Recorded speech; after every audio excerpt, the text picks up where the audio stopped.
CO Praveen Kumar Tiwari लगातार आपको क्यों धमकी दे रहा है?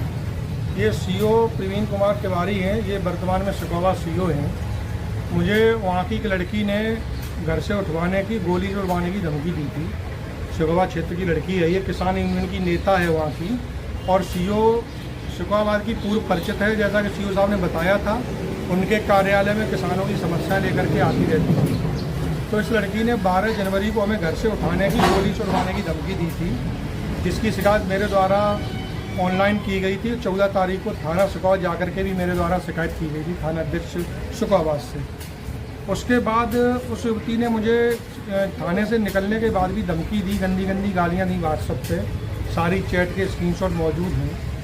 और सीओ ने मुझे बुलाया, तो मैं सीओ के पास मिलने गया। तो ये नाबालिग लड़की है, बहुत सीधी सादी लड़की है, और इसके खिलाफ इससे समझौता कर लीजिए, नहीं तो ये आपको रैप लगा के आपके खिलाफ ये जो है कार्रवाई कर देगी और आपको ये जेल भिजवा देगी। तो ये चीज़ें हैं। तो ये सीओ शिकोवा ने हमारा मुकदमा नहीं लिखने दिया। हमारा 12 तारीख की घटना थी और 14 तारीख को कागजात दिया गया था, और मुकदमा दर्ज हुआ है 25 जनवरी को। उसके बाद से सीओ लगातार हमें धमका रही है। पहले उन्होंने लड़की से रैप लगवाने की धमकी दी, और फिर उन्होंने लड़की से कहा कि तुम शिकायत फर्जी करो, कि जो है इन्होंने मुझे मेरे साथ जो छेड़खानी की मंदिर के साथ बुला करके।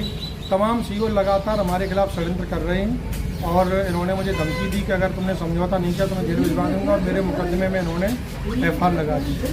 इस मामले में सबसे बड़ी बात यह है कि लगातार मेरे द्वारा 50 से अधिक प्रार्थना पत्र दिए गए, और अधिकारियों से निवेदन किया गया कि मेरे मुकदमे की विवेचना किसी अन्य सीओ से कराएं, लेकिन मेरे मुकदमे की विवेचना सीओ से नहीं हटाई गई, और अधिकारियों ने जानबूझ करके आर्थिक लाभ लेकर के और विवेचना सीओ से ही कराई गई। जो सीओ ने जो है FIR लगा दी उसमें, और जिसकी मुझे कोई जानकारी नहीं थी। जबकि ये नियम है कि FIR लगाने के बाद बाजी को सूचना दी जाती है। मेरे पास अभी तक सीओ की कोई सूचना नहीं आई मुकदमे से संबंधित। तो मेरी एक शिकायत थी सीओ के विरुद्ध, उस पर जब जांच आख्या पड़ी, जांच आख्या में पाया गया कि सीओ ने FIR लगा दी, तब मुझे 20 दिन बाद 15 दिन बाद मुझे जानकारी मिली। अब सीओ के खिलाफ मेरे द्वारा शिकायत की गई है, तो सीओ लगातार जो है मेरे विरुद्ध पत्रकारों से फ़ोन करके, पत्रकारों से मिल करके कह रहे हैं कि जेल भेज दूँगा, ये कर दूँगा, वो कर दूँगा। तमाम मुझे धमकी दे रहे हैं कि उनके एनकाउंटर करवा दूँगा, लड़की से रैप लगवा दूँगा, लड़की ने अगर आत्महत्या कर ली तो जेल भेज दूँगा। तमाम सीओ पिछले काफ़ी दिनों से तमाम अनगन आरोप लगा करके मुझे प्रताड़ित कर रहे हैं, मेंटली हरेसमेंट मेरे कर रहे हैं। मेरी मुख्यमंत्री DGP से मांग है सीओ को तत्काल हटाया जाए। ये पुलिस विभाग में रहने के काबिल नहीं है, और इसकी शासन स्तर से DGP स्तर की जांच कमेटी गठित की जाए, जिसमें अन्य जिले के सीनियर IPS को नामित किया जाए, और इसकी विशेष जांच करके इसके खिलाफ दंडात्मक कार्रवाई की जाए।